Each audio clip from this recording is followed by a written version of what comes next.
Hey, welcome to another edition of the Chiefs Outsiders podcast. This week we are doing a preview of the game between the Kansas City Chiefs and the Buffalo Bills, which honestly looks like the NFL game of the year because I would say, and probably most people would say, these are the two best teams in the NFL. Yeah, it certainly looks that way so far. I don't think there's any debate that these are the two best teams in the AFC. Yeah, and I think the AFC's the better conference. So I'm hoping that you're going to talk a little bit about defensive team rankings or um, player breakdowns or something. But what I want to talk about is a false narrative and what I consider to be disrespect in the way this whole rivalry is being framed. hmm So what you have is everyone comparing this to Brady Manning. And Nick Wright, I'm going to copy a little bit of what he said today.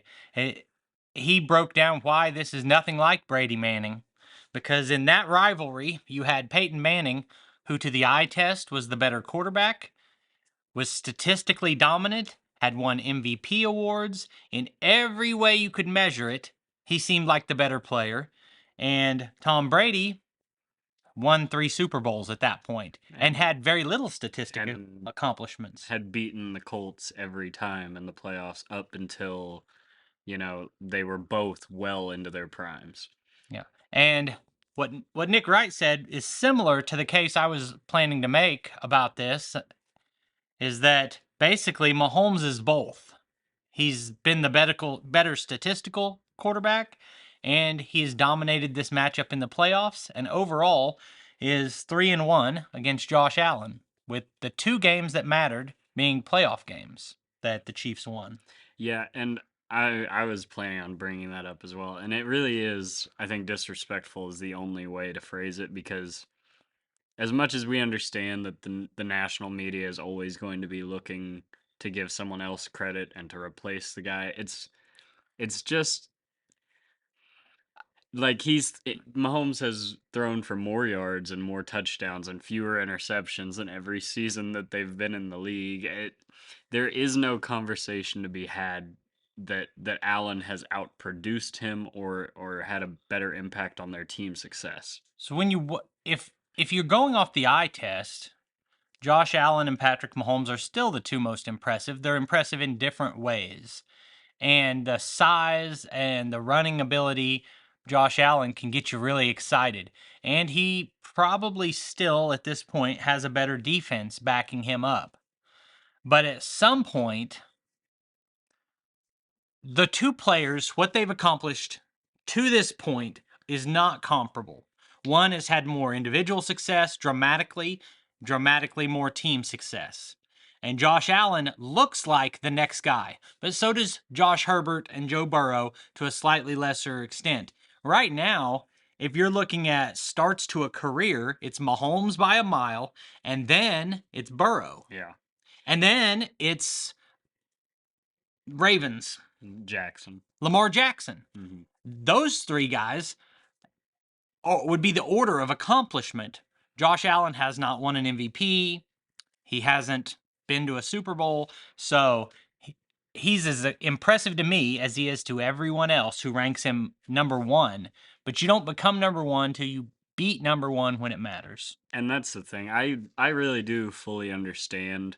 He is primed and ready to not only win the MVP this season, but the Super Bowl MVP this season. There is no argument that there is a better roster in football than the Buffalo Bills.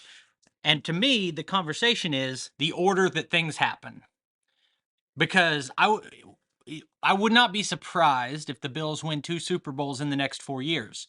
But why don't we let them do it and then celebrate that they did it in that order instead of putting them on a pedestal that they have not earned yet? And that's the part of it. I'm sure a lot of other Chiefs fans are this way, but especially whenever you've had this run of dominance where no one has really touched what the Chiefs have done in the last 4 or 5 seasons. And it's being talked about as if the Bills are right there. That I take it personally almost. I am physically angry at the idea that people genuinely believe that this guy is better than Mahomes, and It feels like gets one of me those. worked up. I don't know what he's going to count to, but it feels like a deal where Pat's going to want to count something every time he gets a touchdown because he's being rated below a player who hasn't accomplished as much. Now, we've made the case for why these two teams shouldn't be compared evenly, but this year, let's talk about really what these teams are. If this was the only season we could look at, we didn't even know what happened last year or the year before. Buffalo and Philadelphia have probably been the two most impressive teams. Kansas City's been really impressive in 3 of 5 games, and the other 2 games seemed fairly mediocre. Although the Raiders, the offense was exceptional and the defense was mediocre. The Chiefs have played to the level of their competition in 2 of the games and then dominated everyone else. Yeah. And if you look at the top, let's look at what the Bills have done this season.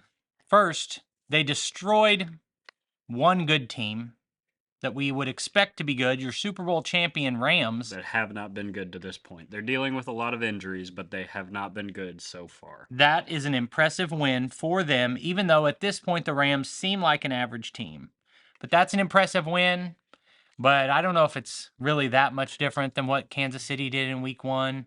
But regardless, in the 2 games against prime AFC contenders, Buffalo is 1-1 and played completely dead even with the Dolphins and the Ravens.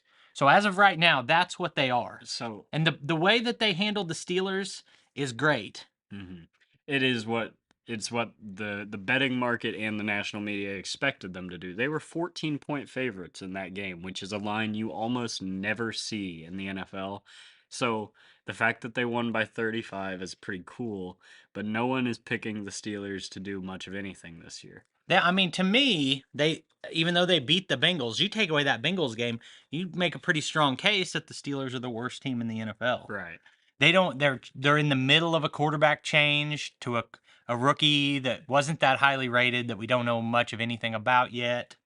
So the Bills have looked good, but it's maybe a little bit smoke and mirrors. They've played dead even with the 2 teams that are supposed to be our competition. And although I don't think that this is something that should necessarily be held against Buffalo, it is a trend that needs to be considered that before they won that game against Baltimore, they had lost their last 15 consecutive one-score games dating back to the 2020 playoffs.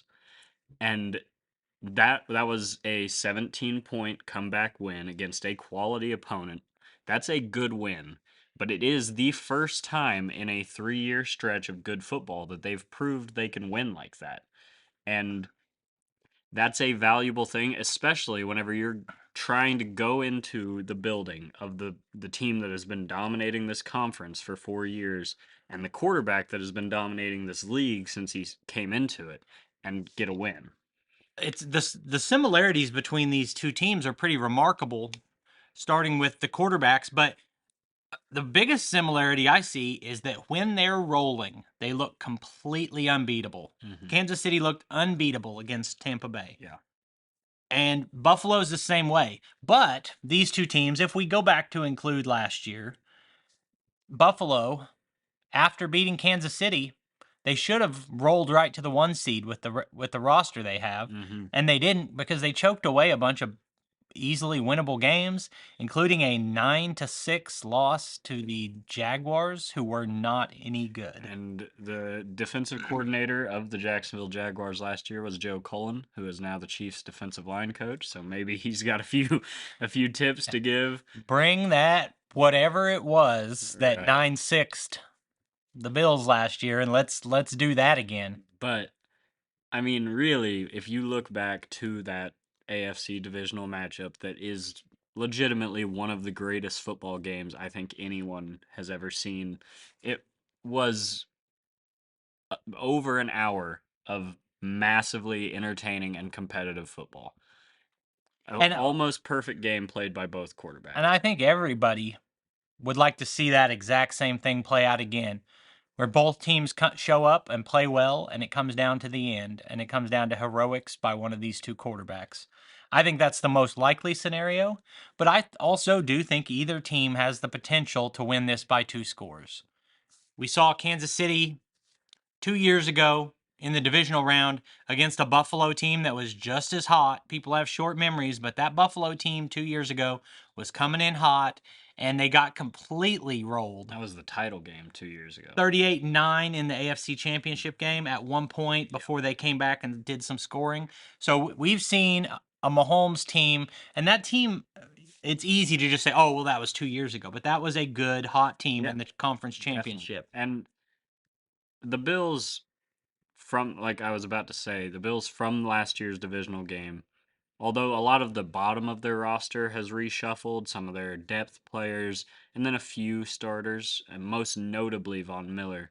But other than that, it's almost the exact same team. I'd say they've changed the same way Kansas City has, the same way any team has to evolve, but the core is the same. hmm And the point I was making, bringing up Jacksonville, isn't that our defensive line coach was the mastermind of that. It's that as a Chiefs fan, you get a little bit myopic and you say, "Oh, we're not as good as we thought after that Colts game." Well, it happens to the Bills. hmm Last year, it happened to the Chargers getting absolutely steamrolled by the Houston Texans.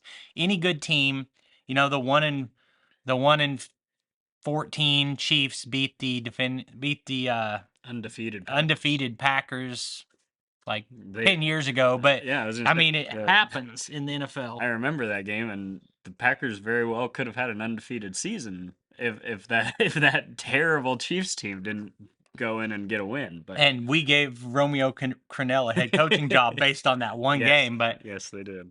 so, so we've talked big picture. Let's talk rosters, players who are in, players who are out. So the Bills have number one defense, and last year they were the number one defense in the NFL. And then people say we won on a coin toss as if the number one defense had absolutely no say hmm in that game. Yep. Like when we scored 6 consecutive times, including back to back, and one of them's with 13 seconds, and you say, well, they won because of a coin toss. Exactly. Well, your number one defense is supposed to be able to be part of the game.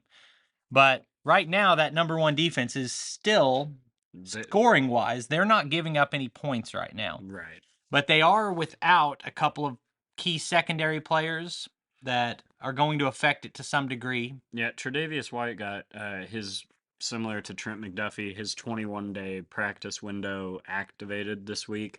But McDermott has already said he will not play this week. McDuffie is still up in the air. Dave Merritt today said that he is, again, optimistic, barring a setback, that McDuffie will play. And then Micah Hyde is out for the year, and that is a guy that's an all-pro safety from last year. So two huge difference makers in the secondary. So basically, the Bills have added Von Miller, who's playing really well, and you can't understate that. An elite pass rusher who can get around the edge, especially against struggling tackles, can be a game changer.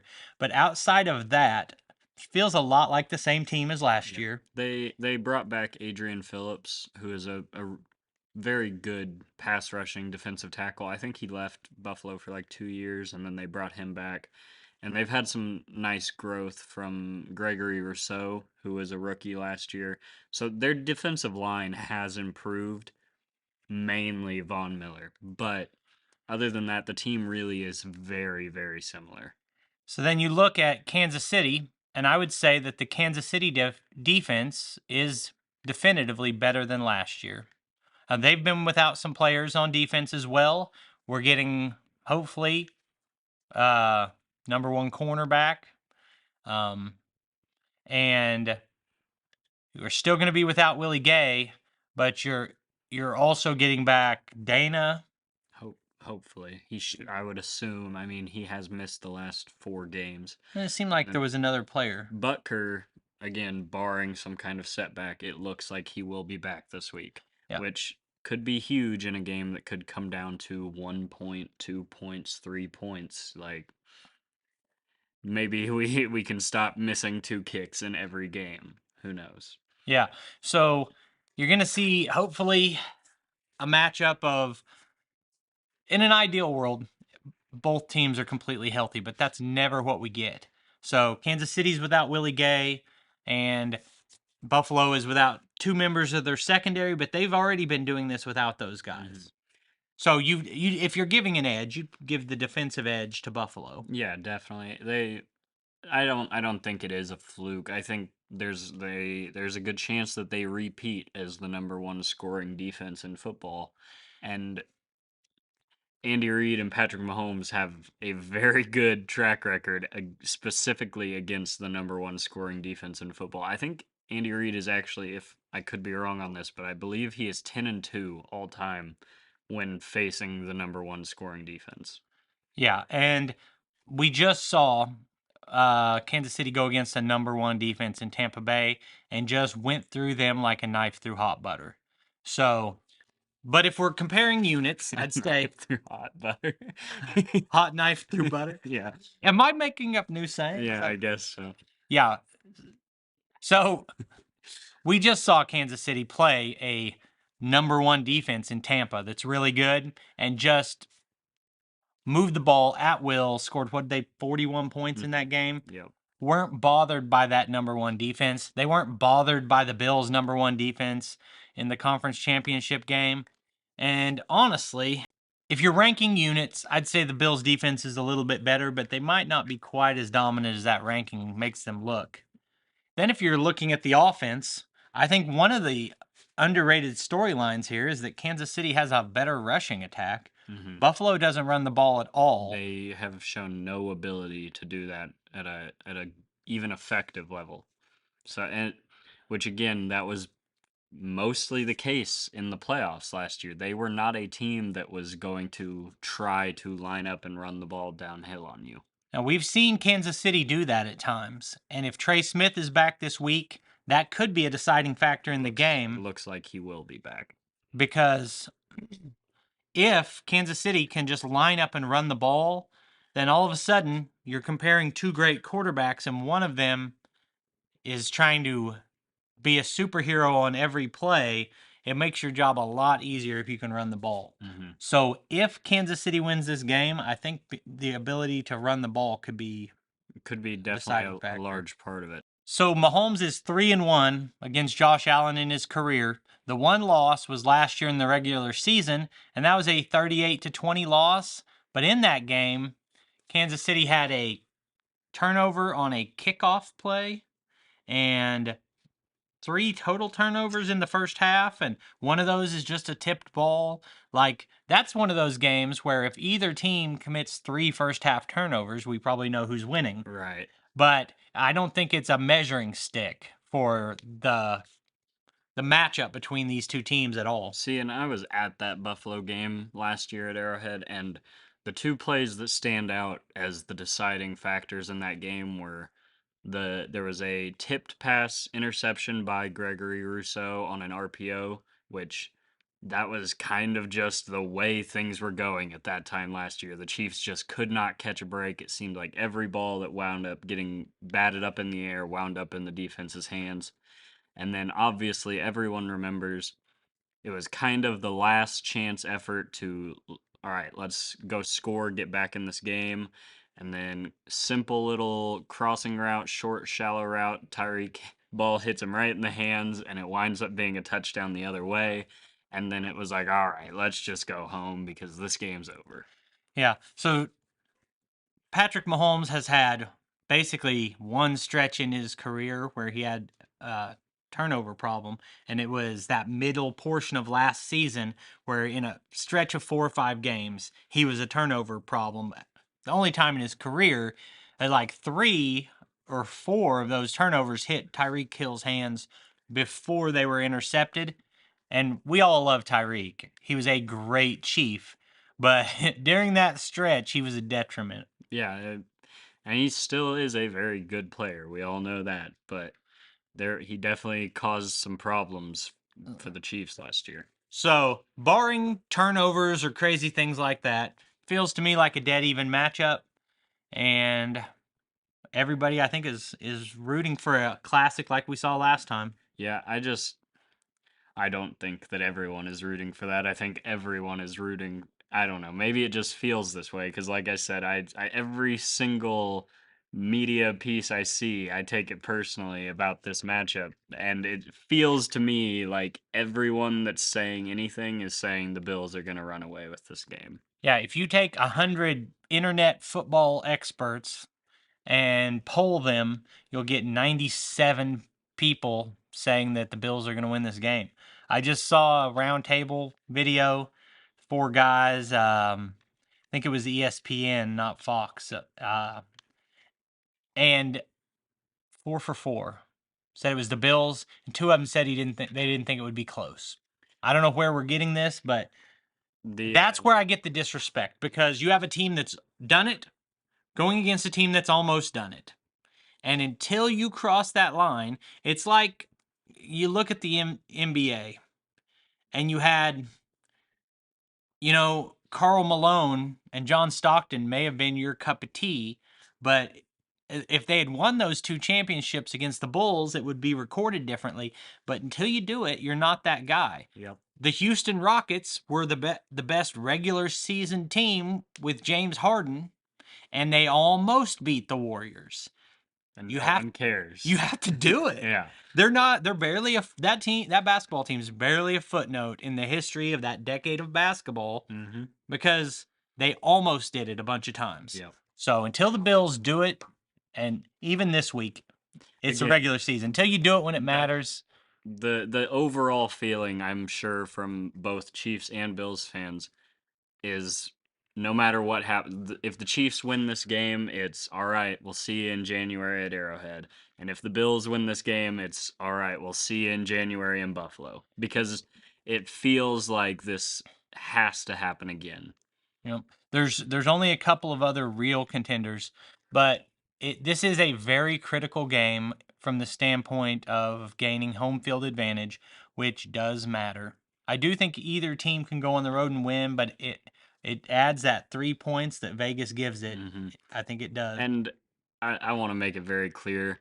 As much as Patrick Mahomes and Travis Kelsey and Andy Reid none of them would ever admit to it or even acknowledge it, but they know and they hear it. And I see Bobby Stroop, Mahomes' trainer, on Twitter posting all of the tail of the tape graphics that were really awesome at the end of last year, where no matter who it played, the Chiefs were apparently at a disadvantage at quarterback. And there was one of those again this year, and he posted that, and then he posted that same image that you saw of the all just Bills unanimous, and it's they know, and it's like, really, we got to show you again.